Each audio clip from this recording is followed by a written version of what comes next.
Oh, this stuff like that. Well, yeah, doing good something for 5 or 6 yards at first down. He'd say it was 6 yards, and then it would be 2nd and 6. Way to hard. Yeah. 12 for first down. It's pretty. It's just constant. Yeah.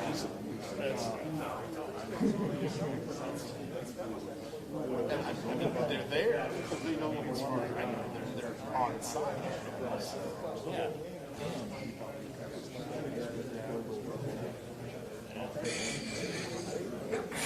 It amazed me that even into September 10th, the Dodgers are still not traveling. Yeah, I know.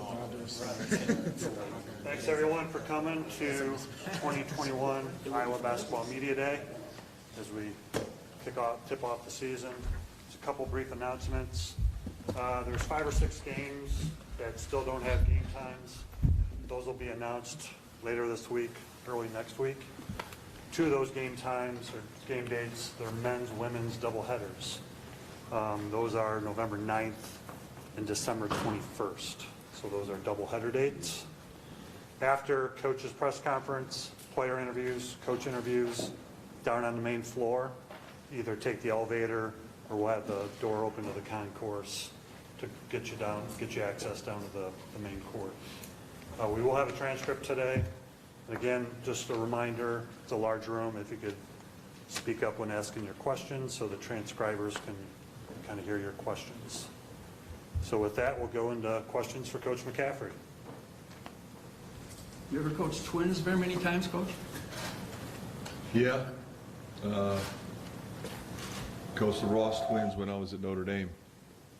Yeah. Are they competitive, usually a little bit more sometimes than the guys that, I don't know. They were a little different than Chris and Keegan. Chris and Keegan are very competitive with each other. Joe and John were not they were competitive, but it's interesting to watch Chris and Keegan go at each other. On the court, you can obviously tell them apart. How about off the court? Do you ever get them confused? Not anymore.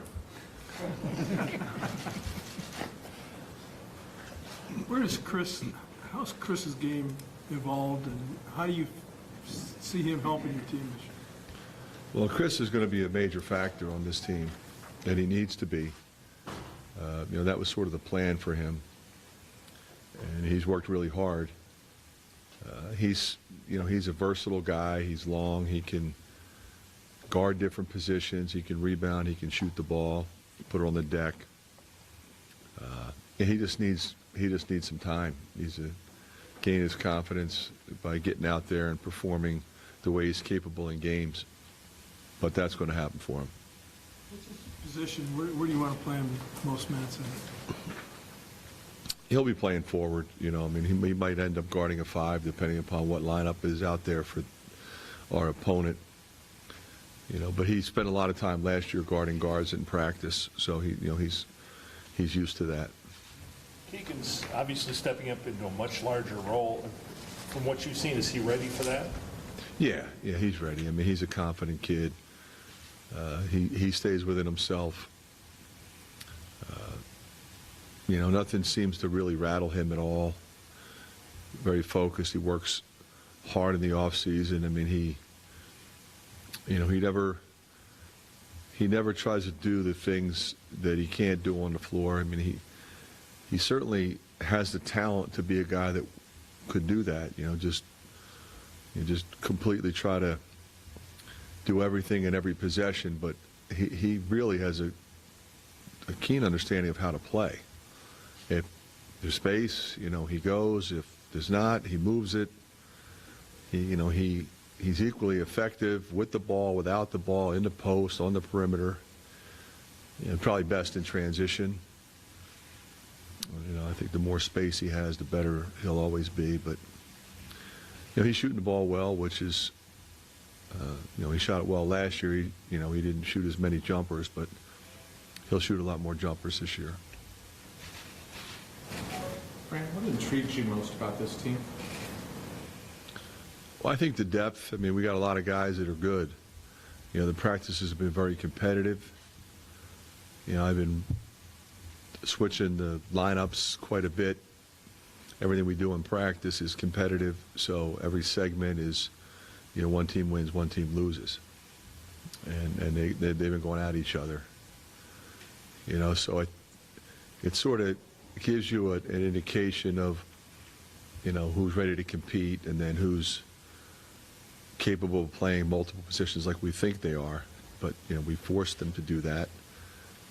And so we can go with a bigger lineup, we can go with a smaller lineup. We can go without a 5-man, a traditional 5-man, 3 guards and, 2 6-9s. I mean, there's a lot of ways we can go. So I think from that standpoint, it's a different kind of team. Ulis and Perkins got some valuable minutes for you last season, especially later in the year. How's that experience going to help push them into more time this year and help your team? Yeah, I mean, it definitely was helpful to get them minutes, and they got quality minutes. I mean, there was times when they didn't play as much. We weren't the veteran guys, but it was one of the advantages, quite honestly, of last year because nobody had to redshirt. We might have redshirted 1 or 2 of those guys, maybe one of the guys you mentioned and Chris or something like that, but we at least were able to maintain their eligibility and play them when we needed them. And then, of course, throughout the course of the season, somebody gets hurt, somebody else gets hurt, somebody's in foul trouble. And they performed not like young guys. And I think that's what stuck out about both of the guys you mentioned. Doesn't mean they didn't make any mistakes, but they competed really hard and they knew what we wanted them to do. And they're both playing at a very high confidence level right now. Right, when you lose guys like Wieskamp and Garza, it's kind of natural for the outside world to think that rebuilding. Have your guys kind of taken it upon themselves? Have you seen a confidence or a swagger from them to say, hey, we can still be an upper tier team in the Big Ten even though we lost some guys? I think what I've seen is a young group that's excited for opportunity. You knew those 2 guys were going to play a lot. They're going to, be 35 to 40-minute guys, and they took a lot of shots. So somebody's got to step up and figure out how we're going to score without those 2 guys on the floor. But they were all a part of a very successful team, and they saw how those guys worked. They saw how they prepared, and I think, they were just excited for the challenge to be a team that it's cohesive like we were last. We were a connected group last year, and this team, saw that that's absolutely critical. So for them, I think their attitude has been terrific since June when we got back. Actually, since the season ended, we did a lot of stuff in the spring, and I think they're anxious for the chance to get out there and be in a different role. I said this at Big Ten Media Day. I don't know if I've ever coached a team where everybody on the team is going to have a different role than they had last year. So that's fairly unique if you think about it. How will Connor's role change? Well, Connor's role won't change that much. He may be coming off the bench, so it would change a little bit there. But he's still going to play 4 positions. He's still going to be the guy that is constantly talking to the guys on the floor or on the bench. He understands what we're doing as well as anybody I've ever coached. So, when you're in a crunch time situation, and execution is actually absolutely paramount. You have to have your guys out there that don't understand what we're doing, what we're trying to do, and then what we need to do if the play breaks down. But who's supposed to line up where we're going with this, whether it be a press offense, a side out of bounds play under the basket, or a late game possession, or defensively. A lot of times it's you're not on offense, you're on defense. You need to stop. Are we switching? Are we not switching? Are we trapping? How are we playing ball screens? Where the screen's coming from, all that kind of stuff that he just knows and understands what needs to be done, and he's able to communicate that in a way that's effective because he has the respect of his teammates, and he's always looking out for them. So, there's never anything selfish related. It's always what's best for the team, and how can I help my teammate. And when you're like that, you command a lot of respect. Brad, do you see him following your footsteps and going into coaching? I think he would be really good at it. I would certainly support him. You know, he's in a little bit of a unique situation because, you know, he's a double major. You know, he's finance, political science. You know, he's got a 3.9. He's been a distinguished Big Ten scholar. So he will have options. And you look and say, you know, as your son, you know, would he be better off going to Wall Street or working in Chicago or, you know, following what he loves? Does he want to coach? Support him any way that he chooses to go. But I do think he would be really, really good in this business. Others have said the same thing. So I could see him doing that. And I've said this before, and you know, not trying to be funny, but I don't think his mother would want that. But she would eventually support his choice. Patrick's gotten a lot of attention on social media for his piece of commercial. What was your reaction when you saw it? Well, my first reaction was, how much did they pay you? So when I heard the number, I'm like, you know, I'd probably do a dance too. So good for him. Do you have an idea about the starting lineup, or is it still pretty fluid right now? Still pretty fluid. Yeah, still pretty fluid. You got 6 scholarship players from Iowa City, Cedar Rapids, and I realize 2 of them come from your own house, but still, that's a pretty big core from so close. Do you have any observations on what it's like to have that kind of talent, basically, you know, just down the street?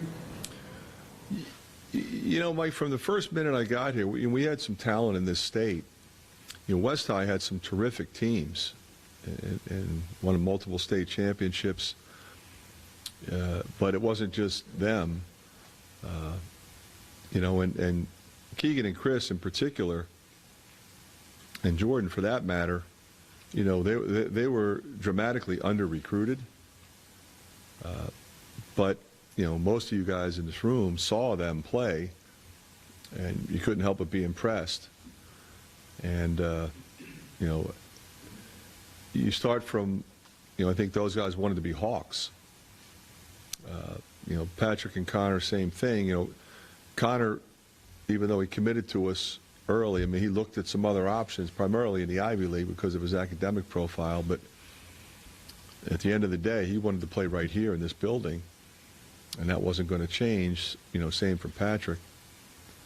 So, you know, I think it's important that, you know, when you're evaluating, which, as we all know, it's my responsibility to evaluate the entire country, and then from that standpoint, you know, also internationally. But, you know, you try not to miss the guys in your backyard if you know, you're trying to get somebody in California, you know, and so I've always really worked on that to try to make sure if somebody's really good and they're from around here, we want to get them in the black and gold. So, you know, I'm thrilled with the guys we have, and we, you know, we've had guys from in-state, not necessarily right around here. You know, when you think about Woodbury and some of the other guys, Peter Jock. You know, when I first started recruiting Peter Jock, he was the #1 player in his class, and it didn't look like it was going to be an easy get for us. So we recruited him hard for 4 straight years. Ends up leading the Big Ten in scoring. You know, Utah. I mean, you just go right on down the line. I mean, I only had about 2 months to recruit Utah. You know, so we at least got him on a transfer. So we're always going to be very aware of guys that are around here.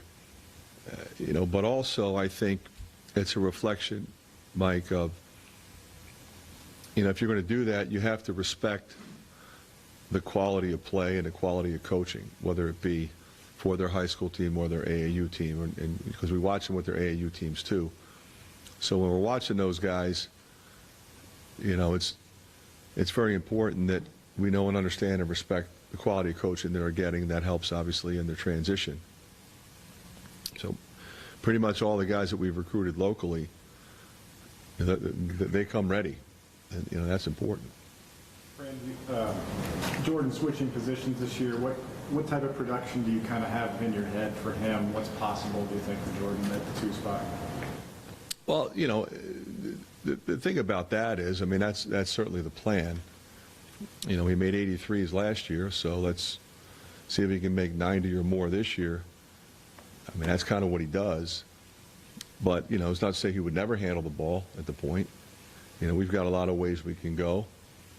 We just have multiple options at the point. You think about Joe and Aaron and Connor, and Jordan's our best three-point shooter, or was our best three-point shooter last year in terms of number of makes.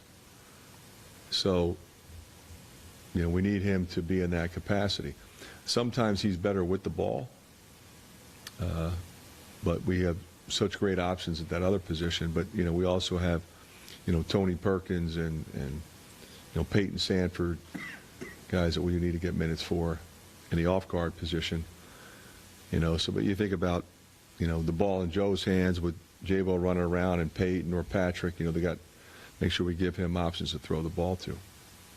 Outside of what he does on the court, what's the value leadership-wise of having a guy like him back for another year? Well, Jordan's just a guy that, I mean, he's produced from the minute he got here. So you're getting a guy that's a veteran guy, no matter what the circumstances are, he'll handle it.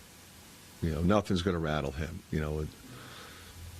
A tough road environment, tough week of road games, late in the season, whatever it takes. I mean, you can't rattle this guy. And that's incredibly valuable when you're competing at this level. Brian, what intrigued you about solely on Rocco? He was really consistent as a scorer and a rebounder. But I think the most important thing is his skill level. I mean, he can dribble, pass, and shoot. He fits our style. He's got a frame. He's 6'9", 230. He's older guy. I mean, he's been through it. I mean, I think he might be 24. So there's a guy that he played internationally. He's played in this country at the Division I level. And he wanted to challenge himself to play in the Big Ten. So we're thrilled to have him. Jordan's been a player who's been spoken out about NIL now that it's kind of come to fruition. A few months in, how would you evaluate how your players have handled it, and what role do you think that'll play, throughout the season as they balance that with basketball, school, and other things? Yeah, I fully supported NIL from the very beginning. It's great to see those guys making money. I hope they make more. They make as much as they possibly can. I do think there's a fine line with, getting in the gym and getting in the weight room and understanding the focus that's required to be the best player that you can be. Because a lot of the NIL stuff is social media driven, so it requires you to, to be on social media, which I don't have a problem with because our guys have made pretty good decisions there. But, that can't become the number one focus, especially when we start playing games. But, I mean, I don't have any worry whatsoever that our guys will lose focus on what they're supposed to be doing. And I fully support them in their pursuit to make as much money as they can. Jordan's done pretty well, and I'm thrilled for him. He worked really hard. Proud of him. Along those same lines, how much does NIL start to come up on the recruiting trail, and how are you addressing that? Yeah, it comes up. I mean, everybody wants to know about it. And it's still early, so you don't have a lot of concrete data. But, our institution has supported it. There are some rules that are in place that should be followed, but as we've all seen, the NIL to pay-for-play line is blurred. It's not supposed to be pay-for-play. It's supposed to be NIL. So are we moving to that end? We just pay the guys, whatever. So those are questions that people just want to know, are guys making any money? Are guys having opportunities? And they are. And I hope that, they become more abundant. Going back to Rebraka, how have you kind of seen him grow since he got here, and what kind of roles do you see him playing for your team this year? He's going to play a very important role. We need him, a veteran guy. Even though he's not been here, he's a veteran guy, and he's big and strong, and he can do a lot of things. So he was recruited to be a major factor, and he will be.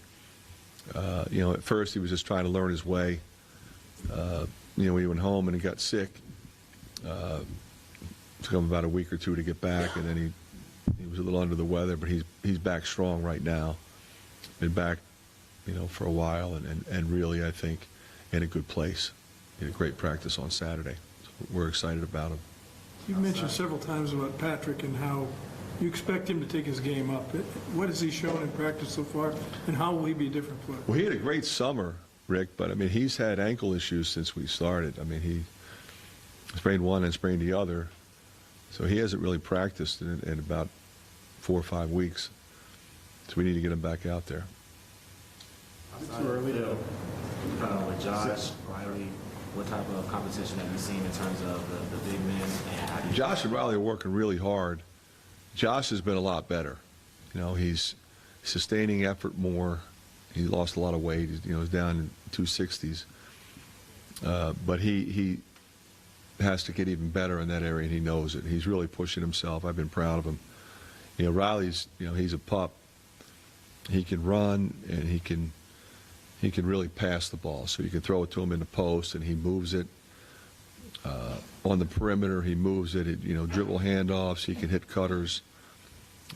Defensively, he's ahead of where he is on offense. So it's good to see, a 6'11" guy with length be a factor defensively.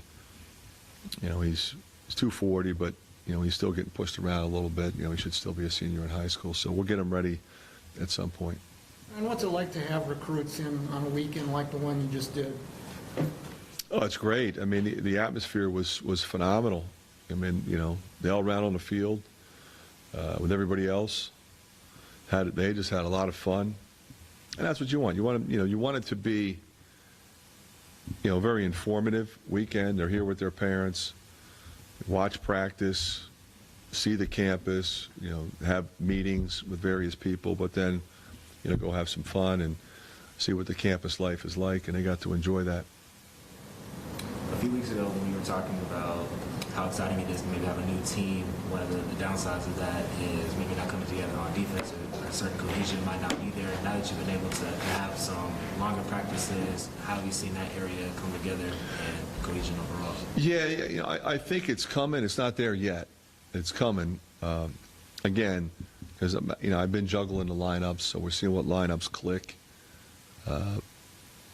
Step one is, are they competing consistently on every possession defensively? Then you worry about slides and, okay, where you're playing this action wrong or that action wrong. They're a young group, so they're going to make some mistakes, but as long as they compete, they can cover those up with activity and sometimes with length. But you got to cover up for each other when somebody gets beat off the dribble or somebody doesn't play a ball screen correctly. You got to rotate. You got to rotate with communication. So, that's been something we really focused on. You said you've been kind of fluid with these lineups.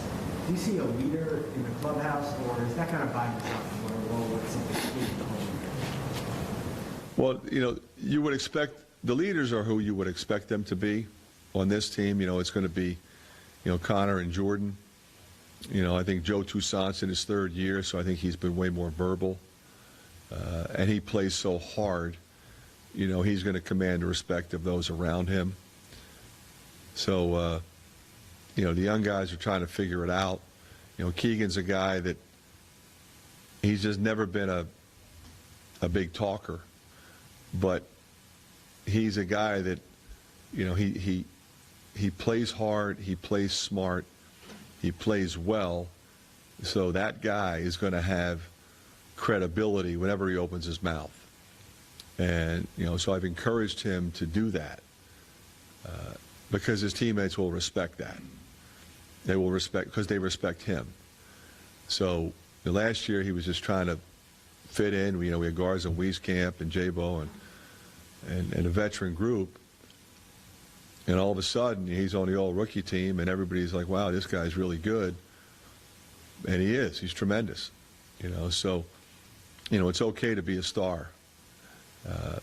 And would encourage him to do that.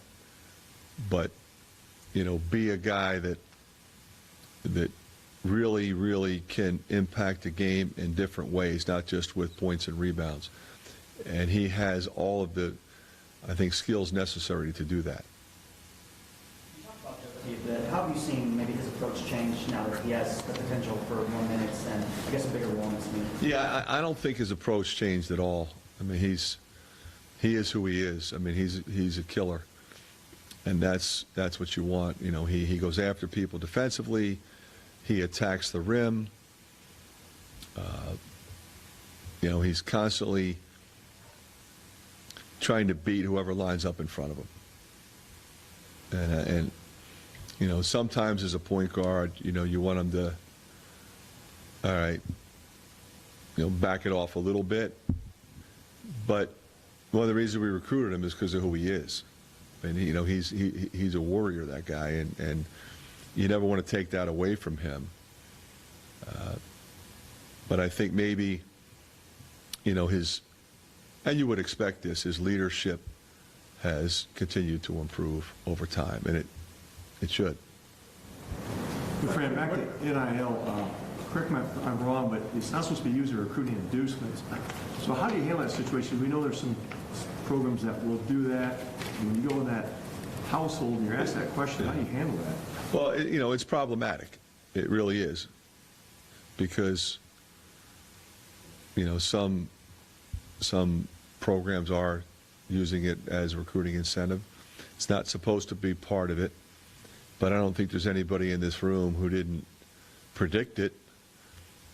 Right? I mean, it's not like anybody's surprised by it.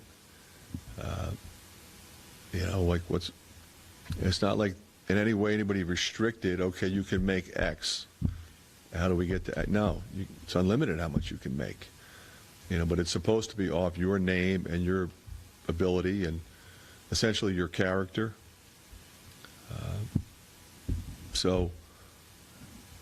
You're a program that's consistently trying to do things the right way and make sure that this is done properly and by the rules, knowing that others are not doing the same.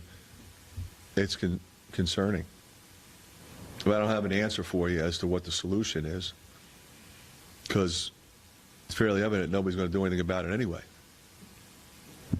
So, I'm just happy that our guys are making money, and that's a fact, so I can tell any recruit's family that our guys are making money. We're not getting into the specifics of it, and I just hope it continues to improve in a way that, if you think about it, you're in the business world. It's an opportunity to grow. We always talk about networking in the recruiting process, and meeting folks.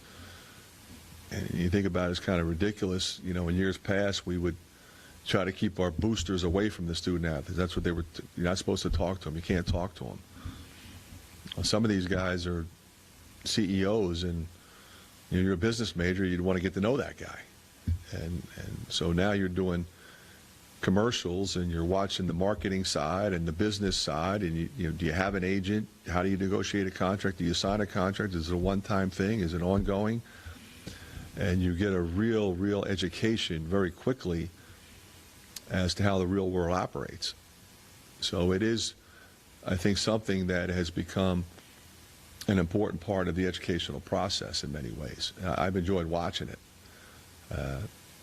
Again, we talked about earlier, let's make the main thing. Let's understand we're here, you're on scholarship, we're going to try to get better, we're going to try to prepare for the next game and win. But you're also here to get an education, and you're also here to max out this opportunity, and that's part of it. Did you know Rebrach's father at all before? No, but I got to know him through the process. I mean, I remember him, but I didn't know him. He was very involved in the process. Well, I don't think I ever saw him play, but is he a similar player, Philip, to his father? His father was bigger. Yeah, his father was bigger. More of a straight five, I'd say. He was good. His father was good. Going back once more to the NIL, have you had to walk away from a potential recruit because maybe they were looking for some No. scholarship? No, I've not had to walk away from anybody. Two more questions. Brian, you mentioned the depth. What have you seen out of Peyton, and how is... Payne's been great. I mean, shooting the ball well, moves without the ball, handles it, passes it, tough. He's been really good.